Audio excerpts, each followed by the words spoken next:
والصلاة والسلام على سيد المرسلين وعلى آله وأصحابه أجمعين أما بعد فقال تعالى والضحى والليل إذا سجى ما ودعك ربك وما قلى وللآخرة خير لك من الأولى ولسوف يعطيك ربك فترضى. சூரத்து துஹா மக்கால் இறங்கின சூறா. இது குர்ஆனுடைய வரிசையில் 93வது சூறா. இதில் 11 ஆயத்துக்கள் இருக்கின்றது. துஹா என்று சொன்னால் முற்பகலுக்கு சொல்கிறது. இதே மாதிரி பகலுடைய வெளிச்சத்துக்கும் துஹா என்ற வார்த்தை பாவிக்கப்படும்.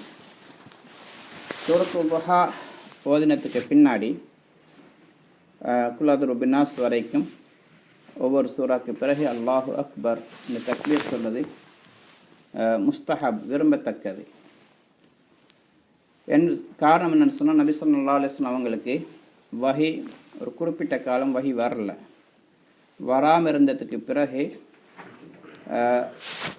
அல்லாஹு தஆலா ஜிப்ரீல் அலைஹிஸ்ஸலாத்தை அனுப்பி வச்சான். அந்த நேரத்தில் இந்த சூறா தான் இறங்கிச்சு, வத்துஹா வல்லைலி இதா சஜா. இந்த சூறா ஓதி முடிச்சது பிறகு நபி ஸல்லல்லாஹு அலைஹி வஸல்லம் அவங்க சந்தோஷத்தினால அல்லாஹு அக்பர் என்று சொன்னாங்க. அதனால் அல்லாஹ் அக்பர் என்று சொல்லிக்கிறது முஸ்தஹப். காரிமார்கள் பொதுவாக இந்த சூறா முடிச்சது பிறகு அல்லாஹு அக்பர், லா இலாஹ இல்லல்லாஹ், அல்லாஹு அக்பர், அல்லாஹு அக்பர் வலில்லாஹில் ஹம்த் என்ற பூர்த்தியான தக்பீர் மோதுவார்கள். ஆனால் குறைஞ்ச அல்லாஹு அக்பர் என்று சொல்லிக்கொண்டு சிறந்தது. இந்த சூறா மட்டுமல்ல, இதுக்கு பிறகு வரக்கூடிய ஒவ்வொரு சூறாக்கும் பின்னாடி அது தொழுகையில் மெதுவாக சொல்லலாம், சத்தமாக சொல்லதில்லை. ஆனால் குர்ஆன் தர்த்தீபாக ஓதி முடிக்கிறவங்க ஒவ்வொரு சூறா முடிக்கப்படும் இந்த தக்பீர் ஓதிட்டு அடுத்த பிஸ்மில்லாஹ் சொல்லி அடுத்த சூறா ஆரம்பிக்கணும். வத்துஹா என்றால் முற்பகல் மீது சத்தியமாக அல்லது பகலுடைய வெளிச்சத்தின் மீது சத்தியமாக. வல்லைலி இதா சஜா, இரவின் மீது சத்தியமாக, அது இருட்டாக அடையும் பொழுது, மக்களை இருள் சூழ்ந்து கொள்ளும் பொழுது. இதுக்கு முன்னாடி இதனுடைய விளக்கங்கள் வந்திருக்குது. இது அல்லாஹுடைய குதரத். அல்லாஹு தாலா நேரங்கள் மீது, இதே மாதிரி காலங்களின் மீது, சில நேரத்தில் சூரியன் மீது, சந்திரன் மீது எல்லாம் அல்லாஹ் சத்தியம் பண்ணியிருக்கிறான். எதுக்குன்னு சொன்னால், அது அல்லாஹுடைய படைப்பு, அவனுடைய குதரத்துடைய வல்லமையுடைய வெளிப்பாடு. அதனால் அல்லாஹுத்தாலா அதுமே சத்தியம் பண்ணுகிறான். இன்றைக்கு எதெல்லாம் சாதிக்கேளும் என்று சொல்கிறாங்களோ அவங்க யாருமே பகலை நான் தான் கொண்டு வரேன், இரவை நான் தான் கொண்டு வரேன், பகலை வெளிச்சமாக்குறது நான் தான், இரவு இருட்டாக்குறது நான் தான் யாராலையும் எந்த நாட்டாலையும் சொல்ல முடியாது, எந்த வல்லரசாலையும் சொல்ல முடியாது. அல்லாஹுடைய குதரத்து மட்டும்தான். ஆனால் அல்லாஹத்தில் அப்படியான தன்னுடைய படைப்பினங்கள் அதிகமான விஷயத்தின் மீது அல்லாஹ் சத்தியம் பண்ணிருக்கின்றான். மா வத்தஅக ரப்புக வமா கலா. அல்லாஹ் சத்தியம் என்னென்னு சொல்லுகிறான்டா, நபியே உங்களோட ரப்பு உங்களை விடவும் இல்லை, விட்டு விடவும் இல்லை, வமா கலா உங்களை கோவப்படுத்தவும் இல்லை அல்லது உங்களோட கோபம் கொள்ளவும் இல்லை. அப்போ நபி ஸல்லல்லாஹு அலைஹி வஸல்லம் அவங்க இதுக்கு சில இந்த சூறா இறங்கினத்துக்கு 2 விதமான காரணங்கள் சபபு நுஸூல் சொல்லப்பட்டிருக்குது. ஒன்று, ரசூல் ஸல்லல்லாஹு அலைஹி வஸல்லம் அவங்க சில நாட்கள் நோய்வாய்ப்பட்டார்கள். நபி ஸல்லல்லாஹு அலைஹி வஸல்லம் அவங்களுடைய வளமையான தன்மை, இரவில் நின்று வணங்குவாங்க, தூங்குவாங்க, எலும்பி கடைசி பதில் நின்று வணங்குவாங்க. அப்போ ரசூல் ஸல்லல்லாஹு அலைஹி வஸல்லம் நோய்வாய்ப்பட்டதுனால ஒரு இரவு அல்லது 2 இரவுகள் அவங்க இரவில் தஹஜ்ஜுதுக்காக வேண்டி எலும்பல்ல. இதனால் முஷ்ரிக்கீன்களை சேர்ந்த, இது மக்கால நடந்த சம்பவம், முஷ்ரிக்கீன்களை சேர்ந்த ஒரு பெண்மணி சொன்னால், இதை பார்த்துட்டு, யா முஹம்மத் ஸல்லல்லாஹு அலைஹி வஸல்லம், மா அரா ஷைத்தானுக்கு இல்லா கது தரக்கக். நான் தான் நினைக்கிறேன் உங்களோட ஷைத்தான் அப்படின்னா ஜிப்ரீல் அலைஹிஸ்ஸலாம் அவர் உங்கள்கிட்ட வார்த்தை விட்டுட்டாரு, அதனால தான் அவர் கொண்டு வர விஷயங்களை நீங்கள் இரவில் எலும்பி ஓதாமல் இருக்கிறீங்க, தொழாமல் இருக்கிறீங்கன்னு சொல்லி கிண்டலாக கேலியாக அவள் சொன்னாள். அல்லாஹுத்தாலா இந்த சூறா வரைக்கினான்.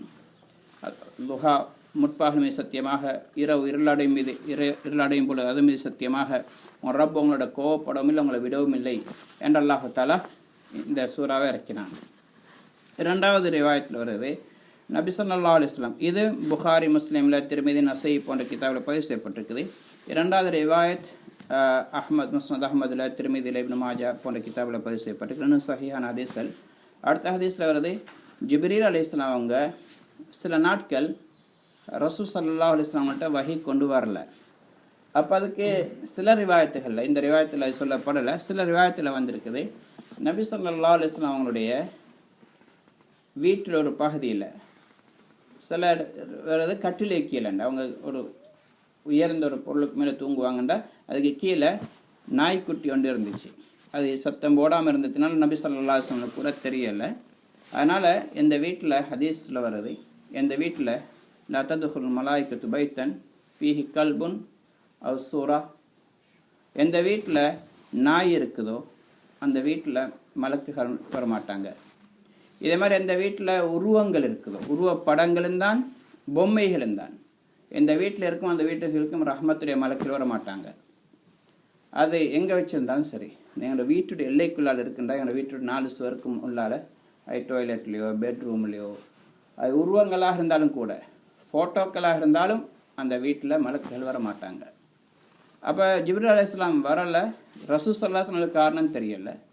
அதுக்கு பிறகு தான் இதை மாதிரி மக்கள் எல்லாம் பேசிக்கொள்ள தொடங்கினாங்க. ஜிப்ரீல் இருக்கிறாரே, அவர் இப்போ வரமாட்டாரேண்டா, வத்தா முஹம்மதன் ரப்பு, முஹம்மதுடைய ரப்பு இருக்கானே அல்லாஹு தாலா, அவர் முகமதை விட்டுட்டார், கைவிட்டுட்டான், இனி மலக்குன்னு வரமாட்டாங்க, அவர் இனி கைவிடப்பட்டுட்டார். அதுக்கு பிறகுதான் ஜிப்ரீல் அலைஹிஸ்ஸலாம் அல்லாஹ் சூரா கொடுத்து அனுப்பினான். அங்கே வந்து காரணத்தை சொன்னாங்க. நபி ஸல்லல்லாஹு அலைஹி வஸல்லம் நாய்க்குட்டியை வெளியாக்கினாங்க. ஹைர், இந்த ரிவாயத்தில் அது பதிவு செய்யப்படலான்னு சில ரிவாயத்தில் அதுவும் வந்திருக்குது. அப்போ அதனால் வீடுகளை கட்டாயம் ரஹ்மத்துடைய மலக்குகள் வாரன்னு சொன்னால் அந்த வீட்டில் நாய் இருக்கக்கூடாது. அதே மாதிரி உருவப்படங்களோ ஃபோட்டோக்களோ பொம்மைகளோ இருக்கக்கூடாது. அப்படி சின்ன பிள்ளைகள், பொம்பளை பிள்ளைகளுக்கு பொம்மைகள் வச்சு விளையாடுவதாக இருந்தால் முடியுமான பட்டும் உறுப்புகள் பூர்த்தி இல்லாத விதத்தில், அதாவது கண், வாய், மூக்கு இது இல்லாத மாதிரி ஒரு ஷேப்பில் உள்ள பொம்மைகள் இருந்தால் பிரச்சனை இல்லை. அந்த உருவங்கள் பூர்த்தியான பொம்மைகளாக இருந்தால் கூடாது, அந்த வீட்டுக்கு மலக்குகள் வர மாட்டாங்க. அதே மாதிரி ஜுனூப் அல்லது ஹாயிப், மாதவிடாய் உள்ள பெண்மணி, குளிப்பு கடுமையான ஒருத்தர் இருக்கிற வீட்டிலையும் மலக்குமார்கள் வரமாட்டாங்கன்னு ஹதீஸில் வருது. அப்போ இது ஒரு நிர்பந்தமான விஷயம். ஏன்னா பெண்களுக்கு மாதவிடாய் வரும், ஆண்களுக்கு இரவுல சின்னத்தில் மனைவியோட தொடர்பு கொள்ளும்போது குளிப்பு கடுமையாகும். சிலவங்க உடனே குளிப்பாங்க, சிலவங்க ஃபஜ்ருக்கு முன்னாடி குளிச்சு கொள்வாங்க. அப்போ அந்த நேரத்தில் மலக்குமார்கள் வரமாட்டாங்களேன்னு சொன்னால் அதுக்குத்தான் சட்டம் ஹதீஸில் வந்திருக்குது. பெண்கள், அப்படியான பெண்களும் தான் ஆண்களும் தான் ஒளி செஞ்சு கொண்டாங்கண்டா அவங்களுக்கு மலக்குமார்கள் வரக்கூடிய தடை நீங்கிடும், மலக்குமார்கள் வருவாங்க. ஒதுவோடு இருந்தாங்கன்னு சொன்னால், குளிப்பு கடுமையானவங்க கூட நிர்பந்தத்தினால் குளிக்க முடியாத கட்டத்தில், ஏன்னா மாதவிடாய் இல்லை பெண்கள் குளிக்க முடியாது மாதவிடாய் நிற்கும் வரைக்கும். அதனால் அவங்க ஒளி செஞ்சு கொண்டிருந்தால் அவங்க தொலையலாது, மற்ற கடமையில் செய்ய இயலாது, ஆனால் மலக்குகள் வாரத்துக்கு தடையாக இருக்காது.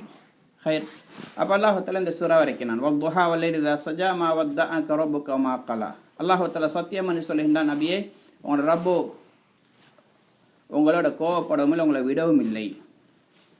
அப்போ அல்லாஹுத்தாலா பேருக்கு நான் சொன்ன மாதிரி அல்லாஹுத்தாலா தன்னுடைய குதிரத்துகளை மீது அல்லாஹ் சத்தியம் பண்ணுறது அவனுடைய உரிமை. ஆனால் எங்களுக்கு சத்தியம் பண்ணலாமான்னு கேட்டால் நாங்கள் அப்படி சத்தியம் பண்ண முடியாது.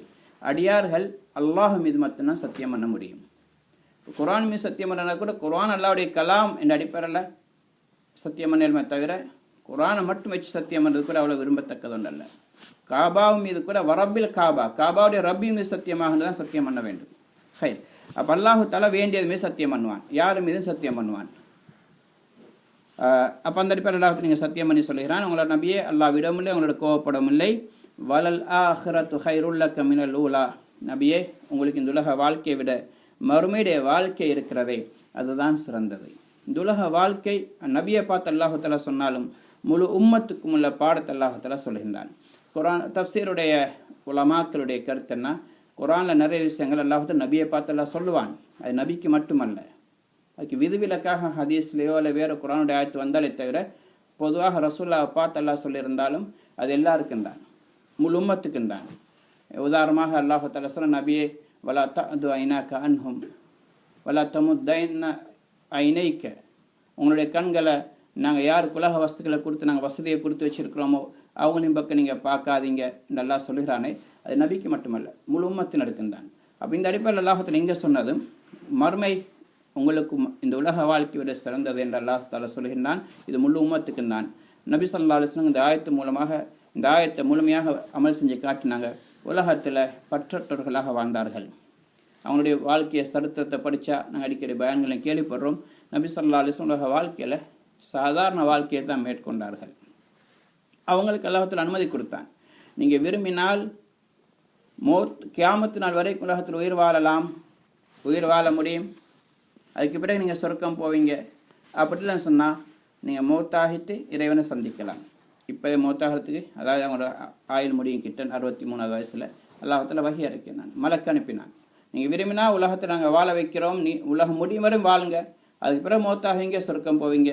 இல்லாட்டி இப்போ உங்களுக்கு மௌத்து இருக்குது, நீங்கள் மௌத்தான அல்லாஹ்வை சந்திக்கலாம். அவங்க சொன்ன அல்லாஹும்ம ரஃபீக் அலாலா, நான் அல்லாஹ்வை விரும்புகிறேன், என்னுடைய இறைவனை சந்திக்க விரும்புகிறேன் என்று மறுமையுடைய வாழ்க்கையை தேர்ந்தெடுத்தார்கள். நிறைய ஹதீஸில் இருக்குது. நபி ஸல்லல்லாஹு அலைஹி வஸல்லம் சொன்னாங்க, மாலி வலி துனியா, எனக்கு உலகத்துக்கு என்ன சம்பந்தம்? இன்னமா மஃபலி வ மஃபலு துனியா கராக்கிபின் வல்ல தஹ்த ஷஜரத்தின் சும்மா ராஹ வதரக்கஹா. எனக்கும் உலகத்துக்குள்ள தொடர்பு என்ன? உதாரணம் என்னென்னா, ஒரு பிரயாணி மாதிரி சூடு காலத்தில் பிரயாணம் செஞ்சு கொண்டு போகிறாரு, பயங்கர சூடு, வெயில் அடித்து கொண்டு இருக்குது, கொஞ்சம் ஓய்வு எடுக்கிறதுக்கு ஒரு மரத்துக்கு கீழே தங்குறார்.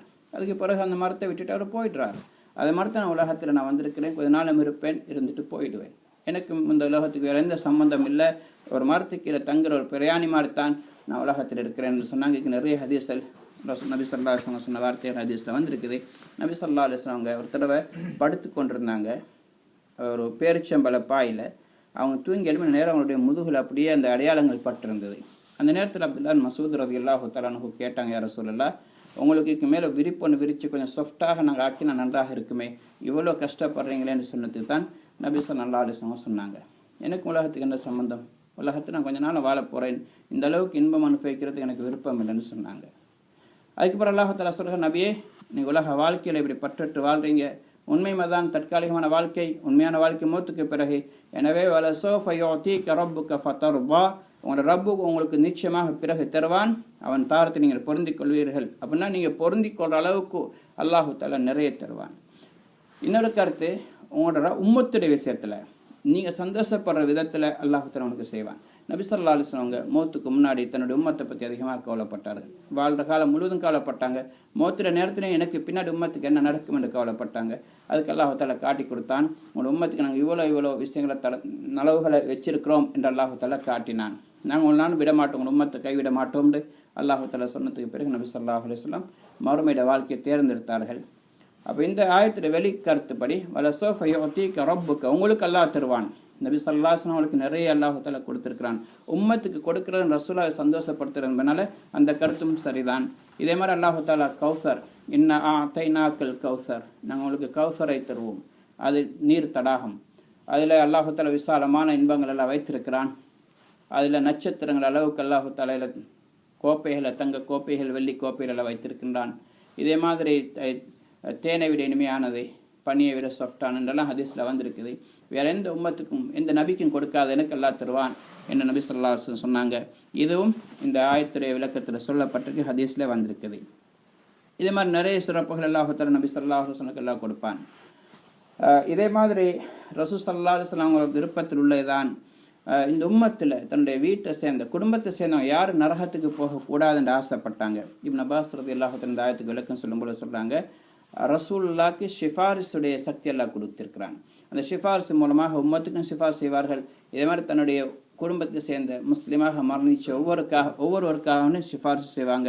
அல்லாஹ் தஆலா அவங்களை சொர்க்கத்துக்கு அனுப்புவான். அதுக்கடுத்து அல்லாஹ் தஆலா சொன்னான், அலம் யஜிதுக யதீமன் ஃபஆவா, என்ன நாங்கள் உங்களை அனாதையாக நாங்கள் பெற்றுக்கொள்ளலையா? ஃபஆவா, உங்களோட ரப்பு உங்களை அனாதையாக பெற்றுக்கொண்டு உங்களுக்கு ஒதுங்கும் தளத்தை எல்லாம் ஏற்பாடு செய்து கொடுத்தாங்க. எங்களுக்கு எல்லாருக்கும் தெரியும், நபி ஸல்லல்லாஹு அலைஹி வஸல்லம் வஃபாத் ஆகும் பொழுது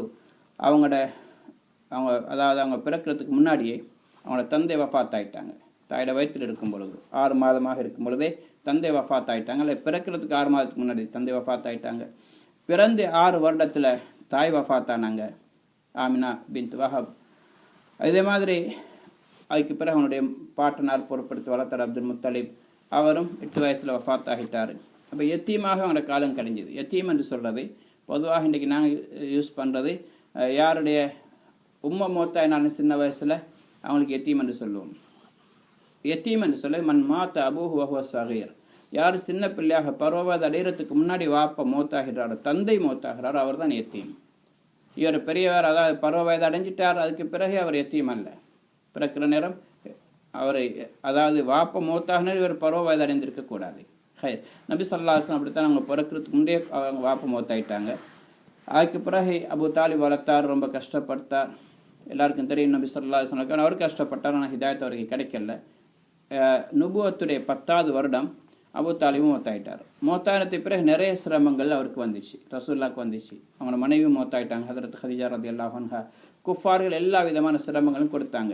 இப்போ இது வரைக்கும், அதாவது அபு தாலிப் அவரை கவனிச்சதை பரிபாலிச்சு கிட்டத்தட்ட ரசூலுல்லாஹ் 50 வருஷம் வரைக்கும் இதெல்லாம் ஃபஆவால சேரும். நபியே, உங்களை நாங்கள் எத்தியமாக பெற்றுக்கொண்டோம், உங்களுக்கு நாங்கள் ஒதுங்கும் தளத்தை, உங்களுக்கு பாதுகாப்பை எல்லா விதத்திலும் ஏற்பாடு செய்து கொடுத்தோம். கிட்டத்தட்ட 50 வருஷம் வரைக்கும் அபு தாலிப் அவரை பராமரித்தார். அதை 8 வயசுல அபு தாலிபுடைய தந்தை அப்துல் முத்தாலிப் மௌத்தாயினத்திலிருந்து 42 வருஷம் தன்னுடைய மகனை விட ரசூல் ஸல்லல்லாஹு அலைஹி வஸல்லம் அவங்களை கவனிச்சாங்க. தன்னுடைய பிள்ளைகளை விட கவனிச்சார். தனக்கு பக்கத்தில் தூங்க வச்சார். அவர் சின்ன வயசில் இருக்கும் பொழுது எல்லா விதத்திலையும் பாதுகாப்பு அளித்தார். அதனால் அல்லாஹ் தஆலா சொல்றான், நாங்கள் தான் இந்த ஏற்பாடு செஞ்சு கொடுத்தோம். வவஜதக ضالًا فهدى. இது வெளிரங்கத்தில் இதனுடைய மொழிபெயர்ப்பு என்னண்டா, உங்களை வழி தவறினவராக நாம் பெற்றுக்கொண்டோம். ஃபஹதா, அந்த அல்லாஹ் உங்களை பெற்றுக்கொண்டு உங்களுக்கு நேர் வழி காட்டினான். வழி தவறியவர் என்று சொன்னால், அதாவது எது சரி எது பிள்ளை என்று தெரியாதவர் இருந்தாங்க. ஆரம்ப காலத்தில் அப்படித்தான் நபியாரத்துக்கு முன்னாடி அல்லாஹ் தஆலா குர்ஆனில் இன்னொரு இடத்துல சொல்லியிருந்தான், வகதாலிக அவ்ஹைனா இலைக ரூஹம் மின் அம்ரினா. எங்களுடைய புறத்திலிருந்து ரூஹை, அதாவது கட்டளைகளை, வேதத்தை, வஹ்யை உங்கள் மீது நாங்கள் இறக்கினோம். மா குந்த தத்ரி மல் கிதாப் வலல் ஈமான். உங்களுக்கு கிதாப்னா என்னென்னு தெரியும், எழுதுற என்னென்னு தெரியும், வாசிக்கிற என்னென்னு தெரியாது, ஈமான்டா என்னென்னு தெரியாமல் இருந்தீங்க. நாங்கள் தான் படித்து கொடுத்தோம், நாங்கள் தான் படித்து தந்தோம். அப்போ அல்லாஹ் தஆலா உண்மையிலே ஹிதாயத்தை காட்டினான், நபிக்கு வழிமுறையை படித்து கொடுத்தான். எனவே அல்லாஹ் தஆலா சொன்னான், உங்களை வழி தவறியவராக, அதாவது நேரான பாதை எதுன்னு தெரியாத இருந்தீங்க, நாங்கள் உங்களுக்கு வழிகாட்டினோம். இன்னொரு கருத்துக்கு சொல்லப்படுது, நபி ஸல்லல்லாஹு அலைஹி வஸல்லம் அவங்க சின்ன வயசில் மக்காவுடைய பள்ளத்தாக்குகள் அவங்க ஆடு மேய்ச்சிருக்கிறாங்க. அப்படியான சந்தர்ப்பத்தில் வழி தவறி வேறு திசையில் போனாங்க. அல்லாஹ் தஆலா அவங்க உதிப்பை காட்டி வழிகாட்டி திரும்ப மக்காவுக்கு வந்து சேர்த்தான். இன்னொரு கருத்துப்படி அவங்க தன்னுடைய சாச்சாவோட அபு தாலிபோட ஷாமுக்கு வியாபாரத்துக்கு போயிருந்த நேரம், அந்த நேரம் அவர் வழி தவறிட்டாங்க. நபி ஸல்லல்லாஹு அலைஹி வஸல்லம் ஒரு ஒட்டகத்தில் பிரயாணம் செஞ்சு கொண்டிருந்தாங்க. அந்த நேரத்தில் அவங்க வழி தவறி வேறு திசையில் போயிட்டாங்க. ஹபஷாவுடைய பக்கம் ஷாமுக்கு போய் கொண்டிருந்தவங்க. அவர் திரும்ப அவருக்கு வழிகாட்டப்பட்டு நபி ஸல்லல்லாஹு ஜிப்ரீல் அலைஹிஸ்ஸலாம் மூலமாக அல்ல வழிகாட்டி திரும்ப அவங்களுடைய கூட்டத்தோடு வந்து சேர்த்தான். இது தஃப்சீருல் பகவில ஆதாரபூர்வமாக இது பதிவு செய்யப்பட்டு நடந்த சம்பவங்கள். இது இந்த கருத்தில் எடுக்கப்பட்டிருக்குது. வவஜதக ஆயிலன் ஃபஅக்னா. இதே மாதிரி உங்களை ஏழையாக பெற்றுக்கொண்டு ஃபஅக்னா, உங்களை சீமானாக ஆக்கினான். சீமான் என்று சொன்னால் பணக்காரன் அர்த்தம் அல்ல, அதாவது இல்லாட்டியும் கூட போதும் என்ற மனப்பான்மை. உங்களுக்கு தேவைகளை பூர்த்தி செய்யக்கூடிய அளவுக்கு உங்களுக்கு நிலைமை நான் உண்டாக்கி தந்தோம். நபி ஸல்லல்லாஹு அலைஹி அந்தஸ்து இருக்குது, ஃபகீரு சாபிர் கனியு ஷாக்கிர். அதாவது பொறுமையோடு இருக்கக்கூடிய ஏழை, அல்லாஹ்க்கு ஷுக்ர் செய்யக்கூடிய பணக்காரர், ரெண்டுக்கு நடுத்தரமான வாழ்க்கையாக அல்லாஹ் அவங்களை ஆக்கியிருந்தான். ஆனால் நபி ஸல்லல்லாஹு அலைஹி வஸல்லம் அவங்க யார்கிட்டையும் கையேந்த வேண்டிய தேவை வரவும் இல்லை, கையேந்தவும் இல்லை, கண்ணியமான முறையில் வாழ்ந்தாங்க, மக்களுக்கு கொடுத்து கொண்டு வாழ்ந்தாங்க. அதனால் நபி ஸல்லல்லாஹு அலைஹி வஸல்லம் சொல்கிறாங்க, லேசல் கினா அன் கஸ்ரத்துல் ஆரப். நிறைய சொத்து செல்வம் இருக்கிறதால பணக்காரன் என்பது அடையாளம். வலாக்கின்னல் கினா கினன் நஃப்ஸ். உண்மையான பணம் என்று சொல்லது, பணக்காரத்தன்மை என்று சொல்லது உள்ளத்துடைய போதும் என்ற மனப்பான்மை. உள்ளத்தால் எனக்கு போதும் என்ற உணர்வு வாரதைக்குது. இதுதான் உண்மையான சீமாந்தனம் என்று நபி ஸல்லல்லாஹு அலைஹி வஸல்லம் சொன்னாங்க. அதுக்கு பிறகு சில ஆயத்துக்கள் இருக்குது, இன்ஷா அல்லாஹ் அதை வாரம் பார்ப்போம். அல்லாஹ் எங்களுக்கும் இந்த தன்மைகளை விளங்கி அல்லாஹு தாலாவுக்கு நன்றி செலுத்தக்கூடியவர்களாகவும், அல்லாஹுடைய நியமத்தில் விளங்கி அவனுடைய அருட்கொடைகளை புரிந்து அது அல்லாஹுக்கே பயன்படுத்தக்கூடிய மக்களாகவும் ஆக்கிடுவானாக. சுப்ஹானல்லாஹி வபிஹம்திஹி சுப்ஹானக்கல்லாஹு வபிஹம்திஹி.